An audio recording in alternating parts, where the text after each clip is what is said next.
Nang natapos na ang search, na unang umalis ang House A pero bago bumalik sa kanilang bahay, nagnakaw ng halik si Mariel kay Jason. Alam ko, meron kang ninakawan ng halik kanina. Ay, oo, sayang naka-blindfold. Sino ba yun? Sino pa po? Eh, di si Jason. Bakit ako mo yung selos? I'm just a friend. Joke ang question ko din. Answer it. Wala. Ay, hindi ako yung selos over. Wala yung gusto sa akin. Natutuwa lang sa akin. Hindi ko alam bakit. Ayoko magsalita. Over, bakit ka mag-explain? Wag ka ano ka ba? Over o masyado? Bakit, Melissa? Kasi Big Brother, hindi naman sa over ako nagkuha ni Big Brother. Ano yun, Melissa? Diretsahin mo na. Ay! Kasi Big Brother,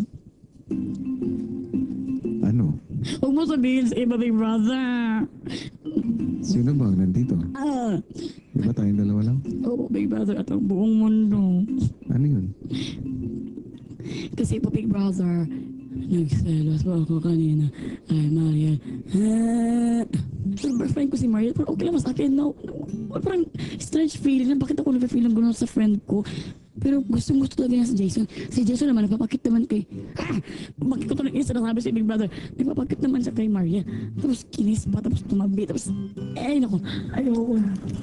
Okay naman, friend ko man talaga si Mariel. Lang, strange feelings lang na parang... Strange feelings. Uy, ko naman mag-react. Parang naman kaming mag-boyfriend, di ba? Parang, I'm just a friend. Nobody, but just a friend. Tapos, gano'n ako mag-react, parang over. Ayoko na naman kapag-competition. Dahil masakit na po. Parang may maliit na nararamdaman. Anong maliit na nararamdaman? Yung tumor, parang tumor, Big Brother, sa puso. Melay, baka naman cancerous yan at pag kumalat talagang mai-inlove ka kay Jason.